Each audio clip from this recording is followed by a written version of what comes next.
Last క్లాస్లో మీరు XL గురించి ఏమో తెలుసుకున్నారు కదా.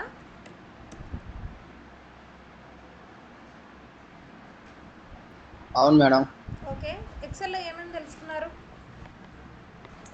ఎక్సెల్లో వచ్చేసి ఒక టేబుల్ ఫామ్ ఎలా తయారు చేయాలి అలా చెప్పారు మేడం.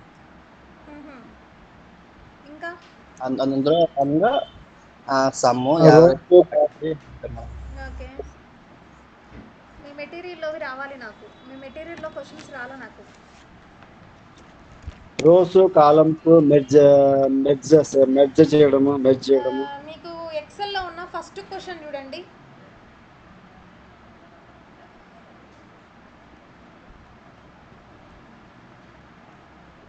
ఎక్సెల్ టాపిక్లో ఫస్ట్ క్వశ్చన్ పేజీ నెంబర్ 69.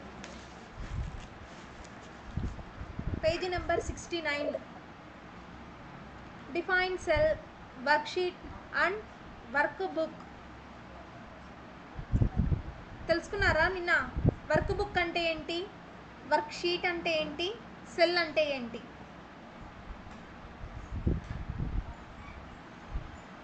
ఓకేనా?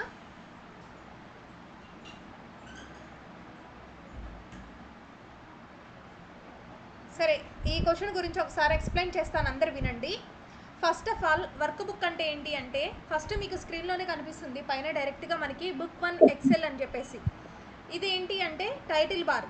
ఇక్కడ మామూలుగా మనకి వర్డ్లో అయితే ఏం చూపిస్తుంది, డాక్యుమెంట్ 1 మైక్రోసాఫ్ట్ వర్డ్ అని చూపిస్తుంది. ఎక్సెల్ కాబట్టి ఇక్కడ ఏమంటుంది మనకి, బుక్ 1 ఎక్సెల్. ఇంకా చెప్పాలి అంటే Microsoft workbook 1 Excel, Microsoft Excel అని చూపిస్తుంది. అంటే ఎక్సెల్లో మనము ఏం ప్రిపేర్ చేస్తామంటే వర్క్ బుక్స్ని ప్రిపేర్ చేస్తాం. మరి ఈ వర్క్ బుక్లో ఏముంటాయి, వర్క్ షీట్స్ ఉంటాయి. ఇదిగోండి కింద చూడండి, షీట్ 1, షీట్ 2, షీట్ 3, షీట్ 4. ఓకేనా? ఇలా 1 or more వర్క్ షీట్స్ కలిసిన ఫైల్స్ కలిసిన కంటెంట్స్ని ఏమంటామంటే మనం ఒక వర్క్ బుక్ అని చెప్పేసి పిలుస్తాము. ఓకేనా? చూడండి, కావాలంటే మీకు కింద వర్క్ బుక్ అనంది. A Microsoft Office Excel workbook is a file. ఇదొక ఫైల్ లాంటిది. దీంట్లో ఏముంటాయి, is a file that contains 1 or more worksheets that you can use to organize various kinds of related informations. ఏవైనా different informations, related informations ఏవైతే ఉంటాయో వాటిని మనం maintain చేసుకోవచ్చు. దేంట్లో, వర్క్ షీట్స్లో. ఆ వర్క్ షీట్స్ అన్నీ కూడా ఒక వర్క్ బుక్లో ఉంటాయి అన్నమాట. To create a new work book you can open a new work book, blank work book. అంటే ఇదొక వర్క్ బుక్. ఇప్పుడు ఎగ్జాంపుల్గా చెప్పాలి అనుకోండి, ఇప్పుడు మేము ఆఫీస్కి సంబంధించిన డీటెయిల్స్ ఏమైనా ఎంటర్ చేయాలనుకోండి, ఈ షీట్ 1లో ఎంప్లాయీస్ యొక్క నేమ్స్ మెయింటైన్ చేసుకుంటాం. ఇంకో షీట్లో వాళ్ళ శాలరీస్ మెయింటైన్ చేసుకుంటాం. ఇంకో షీట్లో వాళ్ళ అటెండెన్స్ మెయింటైన్ చేసుకుంటాం. అంటే ఒక ఆఫీస్కి సంబంధించిన పర్సన్స్కి వాళ్ళకి సంబంధించిన రిలేటెడ్ ఫైల్స్ అన్నిటిని కూడా నేను ఒక వర్క్ బుక్లో మెయింటైన్ చేస్తున్నాను కదా. అలా మనం 1 or more work sheets, related informations మొత్తం ఒక ఫైల్లో కలిసి ఉంటే దాన్ని ఏమంటామంటే ఒక వర్క్ బుక్ అంటాం. ఓకే, ఇది వర్క్ బుక్ అంటే. మరి వర్క్ షీట్ అంటే ఏంటి, మనం ఆల్రెడీ షీట్ గురించి తెలుసుకున్నాం. వర్క్ షీట్ అంటే ఏంటి, వర్క్ బుక్లో ఉండే వాటిని ఏమంటామంటే వర్క్ షీట్ అని చెప్పేసి పిలుస్తాము. Microsoft Excel contents of worksheets, అంతే కదా. వర్క్ బుక్లో ఏముంటాయి, వర్క్ షీట్స్ ఉంటాయి. Each worksheets contents columns and rows. మీరు చూసినట్లయితే షీట్ 1 ఒకలాగా, షీట్ 2 ఇంకోలాగా, షీట్ 3 ఇంకోలాగా ఉన్నాయా? ఏ షీట్ చూసినా కానీ మనకి ఎలా ఉన్నాయి, ఒకే విధంగా ఉన్నాయి. ఎలా ఉన్నాయి, with the combinations of cells. Cells అని చెప్పాలి అంటే ఇంకా ముందుగానే రోస్ అండ్ కాలమ్స్తో కలిగి ఉన్నాయి. అసలు రోస్ అంటే ఏంటి, కాలమ్స్ అంటే ఏంటి అంటే, హారిజంటల్గా ఉన్న వాటినేమో రోస్ అంటాం, వర్టికల్గా ఉన్న లైన్స్నేమో కాలమ్స్ అంటాం. అలా ఇక్కడ మనం కాలమ్స్ అండ్ రోస్ తోటి మేడప్ అయ్యి ఉండే ఒక్కొక్క దాన్ని ఏమంటామంటే వర్క్ షీట్స్ అని చెప్పేసి పిలుస్తూ ఉంటాం. ఇక్కడ మనం కాలమ్స్ని, రోస్ని ఎలా ఇండికేట్ చేస్తాము అంటే, ది కాలమ్స్ ఆర్, ఇక్కడ చూడండి, ఇది కాలమ్స్, ఇది ఏ కాలం, ఇది బి కాలం, ఇది సి కాలం. మనం ఆల్రెడీ చెప్పుకున్నాం వర్టికల్గా ఉన్న వాటిని ఏమంటామంటే కాలమ్స్ అంటాము అని. మరి ఇక్కడ కాలమ్స్ని ఎలా ఇండికేట్ చేస్తున్నాము, A column, B column, C column, D column. These is are called alphabets. ఓకేనా? కాలమ్స్ని ఎలా ఐడెంటిఫై చేస్తాము అంటే ఆల్ఫాబెట్స్ తోటి ఐడెంటిఫై చేస్తాం. మరి రోస్, హారిజంటల్గా ఉన్న వాటిని రోస్ అంటాం. ఇది చూడండి, ఇది ఫస్ట్ రో, ఇది సెకండ్ రో, ఇది థర్డ్ రో, ఇది ఫోర్త్ రో. అంటే రోస్ నేమో నెంబర్స్ తోటి, కాలమ్స్ నేమో ఆల్ఫాబెట్స్ తోటి ఇండికేట్ చేస్తూ ఉంటాము. ఓకే, ఇలాగా the combinations of a columns coordinate and a rows coordinate make up a cell address. ఇది చూడండి, ఇప్పుడు నా కర్సర్ ఇక్కడ ప్లేస్ చేశాను కదా, దీన్ని ఏమంటామంటే ఒక సెల్ అంటాం. బాక్స్ అనకూడదు, దీన్ని ఒక సెల్ అంటాం. మరి ఆ సెల్ ఎలా మేడప్ అయ్యింది? 2 కాలమ్స్ 2 రోస్ వల్ల మేడప్ అయ్యింది. ఓకేనా? ఇప్పుడు ఆ సెల్ అడ్రస్ని మనం కనుక్కోవాలి. సెల్ అడ్రస్ని ఎలా కనుక్కోవాలి అంటే, in the cell located in the upper left corner of the worksheet ఈ సెల్ A1. దట్ మీన్స్ మీకు ఇక్కడ A1లో కర్సర్ ప్లేస్ చేశారంట. ఈ సెల్ అడ్రస్ ఏంటి అంటే A1. A1 అని ఎందుకు పిలుస్తున్నాము? అసలు A1 అని దాని మీనింగ్ ఏంటి అంటే, ఇప్పుడు ఈ సెల్ ఏ కాలంలో లొకేట్ అయ్యింది అంటే ఏ అనే కాలంలో లొకేట్ అయ్యింది. ఏ రోలో లొకేట్ అయ్యింది అంటే 1 అనే రోలో లొకేట్ అయ్యింది. అందుకే దీన్ని ఏమంటామంటే A1. ఇప్పుడు ఇక్కడ ప్లేస్ చేసా, ఈ సెల్ అడ్రస్ ఏంటి అంటే G9. ఇప్పుడు ఇక్కడ ప్లేస్ చేసా, ఈ సెల్ అడ్రస్ ఏంటి అంటే E18. ఇది ఒక సెల్ అంటే. ఇలా more than of combinations of cells కలిసిన దాన్ని ఏమంటామంటే వర్క్షీట్స్ అంటాం. అలా 1 or more వర్క్షీట్స్ కలిసి ఉన్నదాన్ని ఒక వర్క్ బుక్ అని చెప్పేసి పిలుస్తాము. ఓకేనా?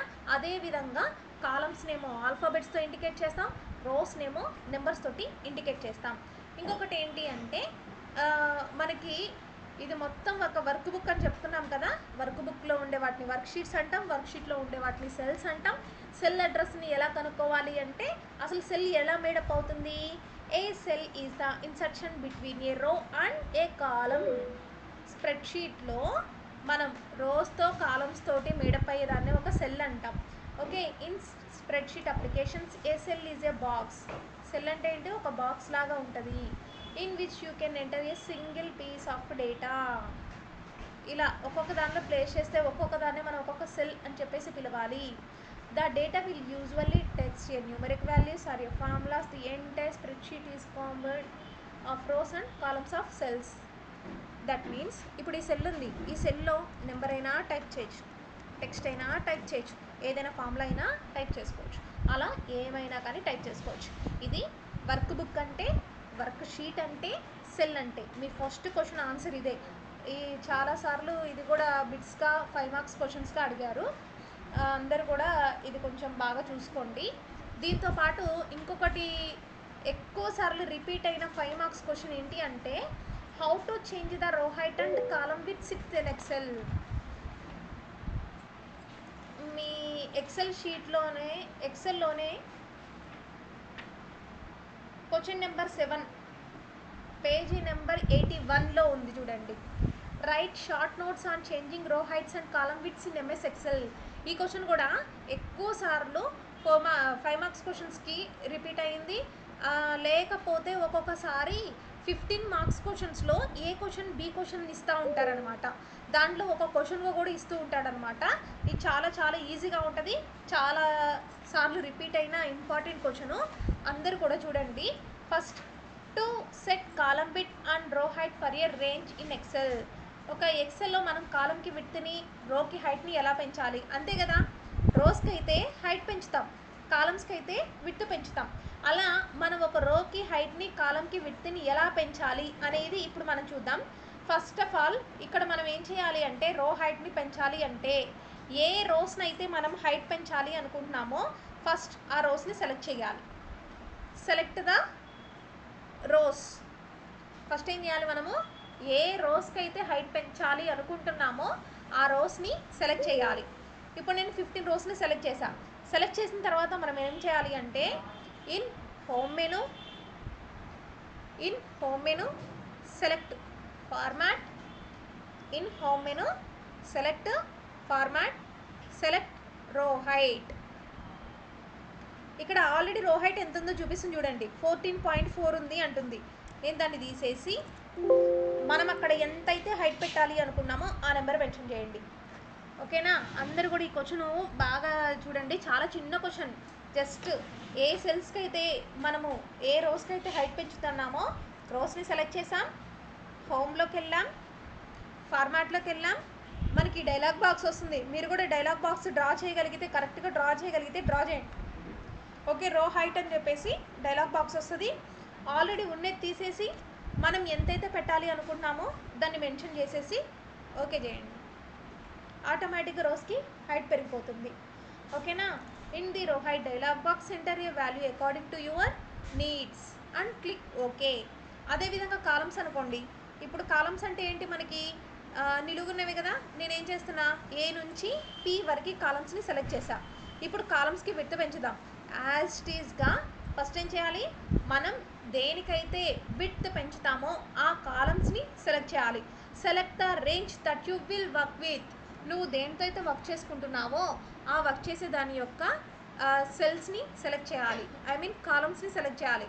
సెలెక్ట్ చేసిన తర్వాత యాజ్ ఇట్ ఈస్గా హోమ్ మెనూకి వెళ్ళి ఫార్మాట్కి వెళ్ళి కాలం విడ్త్ తీసుకుంటే ఆల్రెడీ ఎంత ఉందో చూపిస్తుంది. దాన్ని తీసేసి మనకి ఎంతైతే కావాలో మెన్షన్ చేసేసి ఓకే చేస్తే విడ్త్ పెరుగుతుంది. ఓకేనా. ఇది right short notes on changing row heights and column widths in MS Excel. రోస్కి హైట్ని, కాలమ్స్కి విడ్త్ని ఎలా పెంచుతాం. జస్ట్ ఒకటే ఆప్షన్, హోమ్ మెనూకి వెళ్ళడం, ఫార్మాట్కి వెళ్ళడం. రో హైట్ అయితే రో హైట్, కాలం విడ్త్ అయితే కాలం విడ్త్ ఎంత ఉందో చూపిస్తుంది. తీసేయడం, మనకు ఎంత కావాలో టైప్ చేసేసుకొని ఓకే కొట్టేస్తే చాలు, ఆటోమేటిక్గా చేంజ్ అయిపోతుంది. ఇది ఒక క్వశ్చన్. ఇంకొక క్వశ్చన్ ఏంటి అంటే ఈరోజు ఫార్ములా బార్ గురించి తెలుసుకుందాం. ఓకేనా. ఫార్ములా బార్ గురించి ఏంటి, అసలు ఫార్ములా బార్ ఏంటి అనేది ఇప్పుడు మనం చూద్దాము. ఫార్ములా బార్ అనే అసలు మన ఎక్సెల్కి మొత్తానికి డిఫరెంట్గా ఉండేది ఏంటి అంటే ఇదిగోండి, ఇదే ఫార్ములా బార్. అసలు ఈ ఫార్ములా బార్ వల్ల యూజ్ ఏంటి, అసలు ఈ ఫార్ములా ఏంటి అనేది ఇప్పుడు మనం చూద్దాం. అర్థమవుతుందా, స్పీడ్ అయిందా? అర్థమవుతుంది మేడం. అర్థమవుతుంది కదా.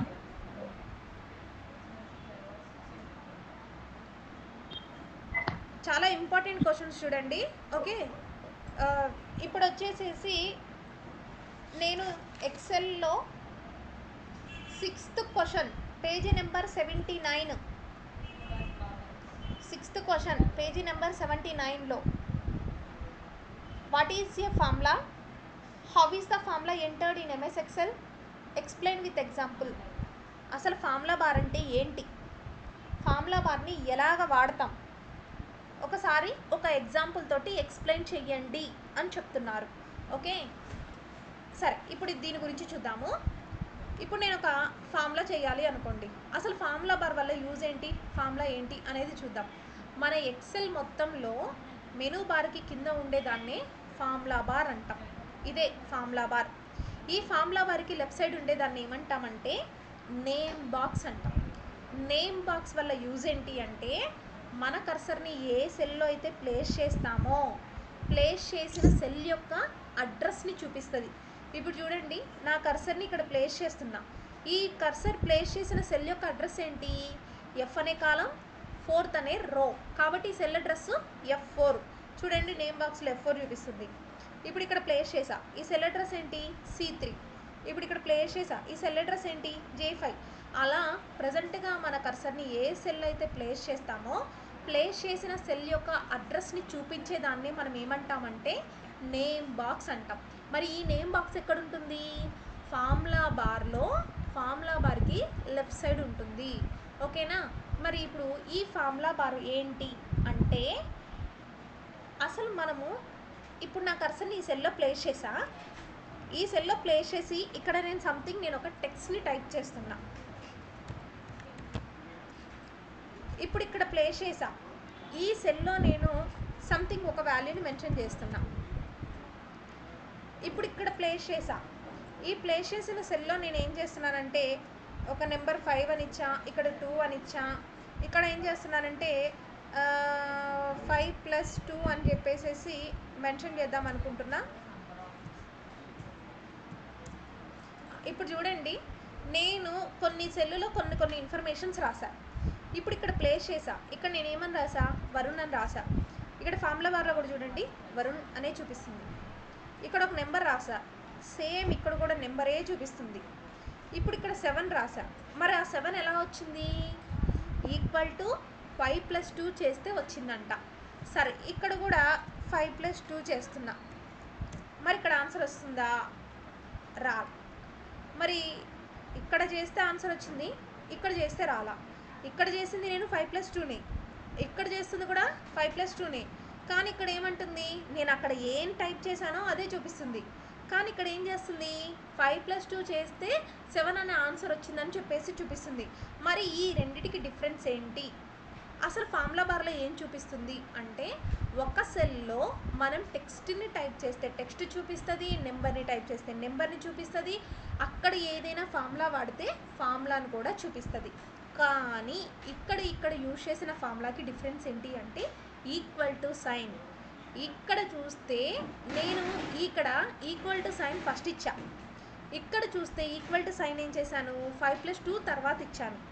ఎప్పుడైనా మనకు ఒక ఫార్ములా అప్లికబుల్ అవ్వాలి అంటే ఫార్ములా మస్ట్ అండ్ షుడ్గా begins with equal to sign.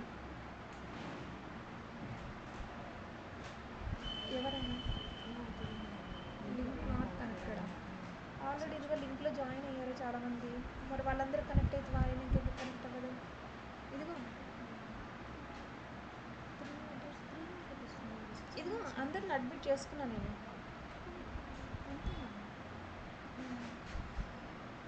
వీళ్ళందరూ కనెక్ట్ అయితే వాళ్ళకి ఎందుకు కనెక్ట్ అవ్వదు? ఇదిగో రింగా రంగా అని ఆయన వచ్చాడు సార్. రంగా అని సార్ ఉన్నారు కదా, ఇదిగో పులికొండ రంగన్న. మేడం ఉన్నా మేడం. ఓకే సార్, అదే లింక్ కనెక్ట్ అవ్వలేదని మెసేజ్ చేస్తే. అవును అప్పుడు రాలేదు, ఇప్పుడు మళ్ళీ వచ్చింది. Okay okay okay.